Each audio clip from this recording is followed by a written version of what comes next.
경력은 출발점이지 강의 경쟁력이 아니다. 공직에서 수십 년을 일했는데 강의 하나쯤은 잘할 수 있지 않을까. 퇴직을 앞둔 공무원들이 강사 전환을 떠올릴 때 자주 하는 생각이다. 행정 현장에 대한 이해, 정책 집행 경험, 조직 운영의 감각은 분명 귀한 자산이다. 그러나 강단은 경력의 길이만으로 열리지 않는다. 청중은 이력서가 아니라 자신의 문제를 해결해줄 메시지와 전달 방식을 선택한다. 퇴직 후 강사로 새 출발하려는 사람에게 필요한 것은 내가 무엇을 했는가 보다 청중이 무엇을 얻어가는가를 다시 묻는 일이다.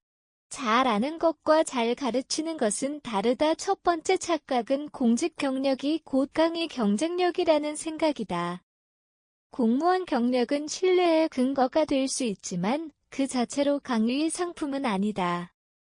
예산 민원 정책 조직관리 경험이 많아도 청중의 상황에 맞춰 사례를 고르고 핵심을 압축하고 행동으로 연결하지 못하면 강의는 기억되지 않는다. 특히 민간기업 청년층 지역 주민 예비 창업자처럼 청중이 달라지면 같은 경험도 전혀 다른 언어로 번역해야 한다. 내가 해온 일을 설명하는 강의에서 당신이 내일 활용할 수 있는 방법을 제시하는 강의로 옮겨가야 한다. 두 번째 착각은 아는 것이 많으면 잘 가르칠 수 있다는 믿음이다. 전문성은 강사의 재료이지만 교육은 재료를 요리하는 기술에 가깝다. 복잡한 제도와 절차를 정확하게 설명하는 능력도 중요하지만 학습자는 정보의 양보다 이해의 순서를 원한다. 좋은 강의는 먼저 청중의 질문을 찾고 그 질문에 맞는 사례를 제시하며 마지막에는 실천 가능한 한두 가지 행동을 남긴다.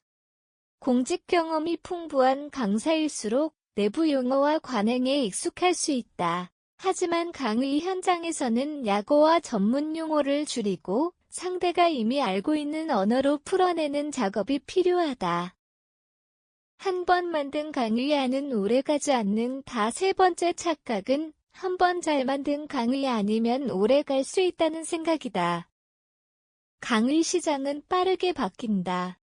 정책 환경도 청중의 관심사도 교육 방식도 달라진다. 몇 년 전에는 유효했던 사례가 오늘의 청중에게는 낡은 이야기로 들릴 수 있다. 강의안은 완성본이 아니라 계속 고쳐 쓰는 작업물이다. 강의 뒤에는 반드시 질문을 기록하고 반응이 좋았던 사례와 이해가 어려웠던 대목을 점검해야 한다. 강사는 매번 같은 내용을 반복하는 사람이 아니라 같은 주제를 더 잘 전달하도록 개선하는 사람이다. 강의의 례는 기다린다고 생기지 않는다. 네 번째 착각은 강의의 례가 자연스럽게 들어올 것이라는 기대다. 퇴직 전의 직항과 조직은 강력한 연결망이었지만 퇴직 후에는 개인의 이름으로 신뢰를 다시 만들어야 한다. 강의 주제를 한 문장으로 정의하고 대상 청중을 구체화하며 대표 강의안을 갖추는 일이 먼저다. 예를 들어 행정 경험 강의보다 민원 갈등을 줄이는 현장 소통법, 퇴직 공무원을 위한 공공 경험의 민간 활용법처럼 문제와 대상을 분명히 해야 한다. 강의 속에서 짧은 영상 칼럼 소규모 무료 특강은 새로운 신뢰를 쌓는 도구가 될 수 있다. 다섯 번째 착각은 강사를 단순히 말을 잘하는 직업으로 보는 관점이다.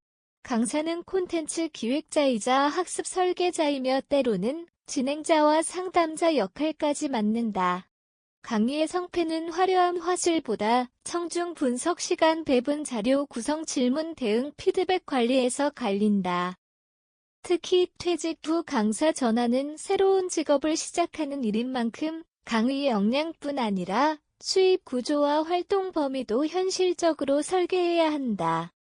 강의료만 바라보기보다 자문 콘텐츠 제작, 교육 과정 개발, 멘토링 등 자신의 전문성을 확장할 길을 함께 검토할 필요가 있다.